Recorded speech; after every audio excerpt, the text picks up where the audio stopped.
back to the next video. So continuing on the panda series, here you can see I have data 1 and data 2.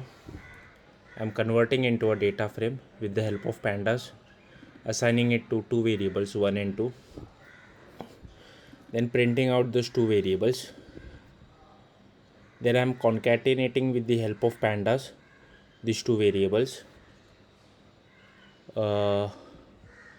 Once they are I'm concatenating on axis equal to 1, so I think that is for columns. But if you concatenate on axis 0, you can see that nan value or null values are printed for C and D from 0 to 3, and for the later part of 0 to 3, A and B has null values. So if you do 2 dot columns equal to 1 dot columns and then print out 2, then you can see something like this. Even I am not sure what exactly is happening. I don't think this is of much use, but you never know. Then I am concatenating 1 and 2 again, basis on axis equal to 0, and then printing out my df. Then you can see that okay, those null values are gone. Then I am printing out the index and then printing out the range. Now from here on, I think things get a little interesting. I have a registration data frame, I have a login data frame, I am printing out registration, I am printing out login. Here you can see that in the name column, Andrew and Bobo are common in registration and login. So if you try to merge using pandas registration and logins, how means it is kind of like an inner join of a SQL, and on which column? On that is name. So here you can see Andrew and Bobo would get printed because those are two common in both registration and login. Okay, same for login and registration as well, but in this case login is the left column, so log id would be printed first and registration dash id would be printed last. Next is left outer join. So in this case all values from registration would be printed irrespective whether they are common or not, and from login only those values would be printed which are common. So here you can see Claire and Balba has null values in login id. Here you can see I am again printing registration, I am again printing login.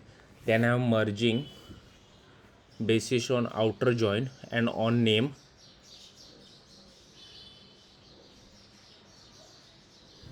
So outer join means it will take both common as well as non-common values from both registration and login, same like outer join of a SQL. Then registration dot set index of name, I'm making name as the index property for registration table and keeping login as same.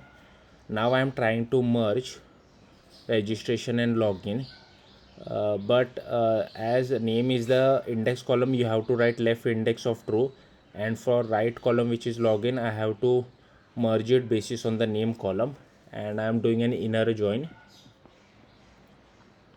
Next is I'm again resetting the index, so name is no longer the index for registration. So registration dot columns, I'm replacing the name, replacing the column name with reg name and reg id. Now here you can see it has reg name and reg id.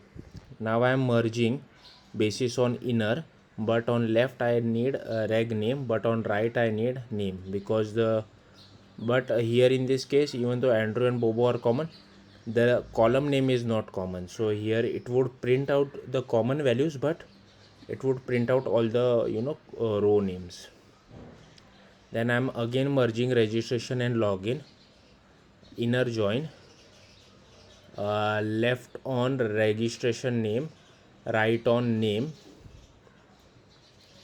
Okay, but I am later on dropping the registration name, so same as above, but I'm dropping the registration name because I know registration underscore name and name column are the same. Again I'm printing out registration, I'm giving it changing the column name back. here I am changing the column name of login as id and name. So I first want id, then I want name, then I am trying to merge on inner, but I want to merge it on name, so only those which have common in both tables would be printed. Then I am again merging basis on registration and login, inner column on name, and here you can change the name of the suffix if you don't like it. Here it was printed idx, id underscore x, id underscore y. Here on the bottom you can change it to id underscore reg, id underscore log. So yeah, that is for today. You might have noticed that my audio, like I'm trying to speak out loud because there is no one at my home, and in case if someone is at my home, I have to speak a little with a like, I don't want to speak loudly whenever there is someone at home. So yeah, thank you for watching today's video. See you in the next one.